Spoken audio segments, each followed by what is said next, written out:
उसका भाष्य स्वामी जी ने एक किया है और किसी का कुछ और हो सकता है, लेकिन ये चर्चा होने से ही उसमें से नवनीत निकलेगा, उस मंथन में से ही निष्कर्ष निकलेंगे।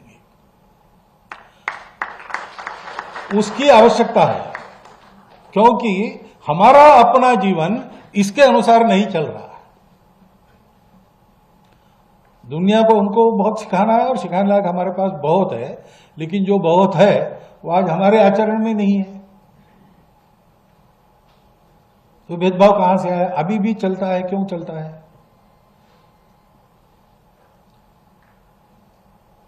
हमारे अस्पष्ट उल्लेख है, अहिंसा ही हमारा स्वभाव है, हमारा मूल्य है अहिंसा।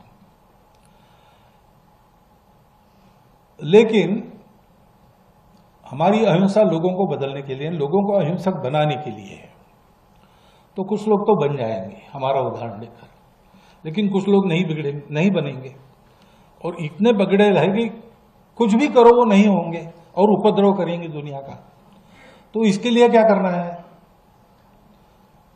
आपने बताया मुंबई में मैंने रावण का उल्लेख मैंने इसलिए कहा, मैंने कहा कि भाई हम तो किसी के दुश्मन नहीं है, द्वेष वगैरह हमारा स्वभाव नहीं है। तो रावण का भी जो वध हुआ वो रावण के अकल्याण के लिए नहीं हुआ, कल्याण के लिए हुआ।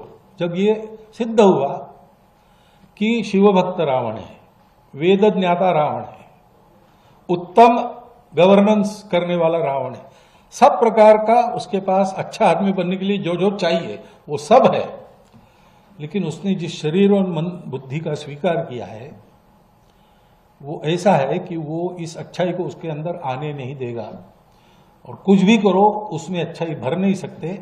अब उसको अच्छा बनना है तो एक ही उपाय है, उस शरीर मन बुद्धि को समाप्त करके वो दूसरे शरीर और मन बुद्धि को लेकर आ जाए। तो भगवान ने उसका संहार किया। अब उस संहार को हिंसा नहीं कहते, वो अहिंसा ही है।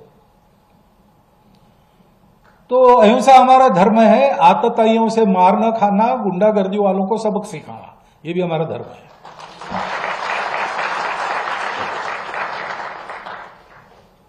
अब पाश्चात्यों की जो विचार पद्धति उसमें दोनों एक साथ नहीं चल सकते, क्योंकि इन दोनों को बैलेंस करने वाला जो विचार है कि मैं लोगों में, मेरा शत्रु है फिर भी मैं देखूंगा अच्छा आदमी है कि खराब आदमी है,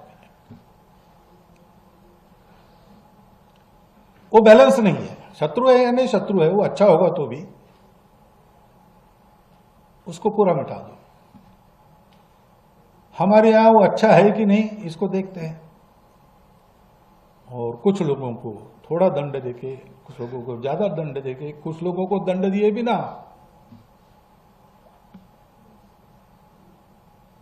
सुधार कर अपनाते, और जिनका इलाज ही नहीं दूसरा कुछ, उनके कल्याण के लिए उनको बेसिक मटेरियल दूसरा पाने के लिए भेज देते जहां मिलता है वहां।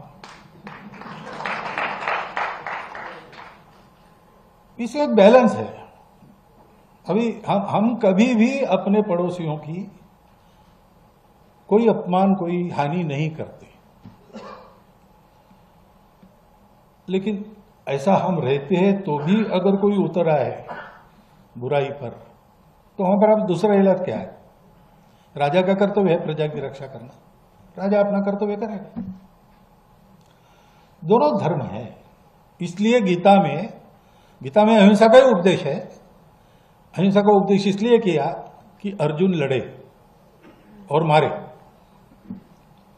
क्योंकि उस समय ऐसे लोग थे सामने कि अब उनके विकास का दूसरा इलाज नहीं था, तो सब बदल के उनको आना पड़ेगा। ये एक संतुलन रखने वाली भूमिका अपने यहां है, वो संतुलन हम भी भूल गए। ये संतुलन देने वाला धर्म है, धर्म की दृष्टि है हमारे यहां। जैसा बताया 4 पुरुषार्थ है,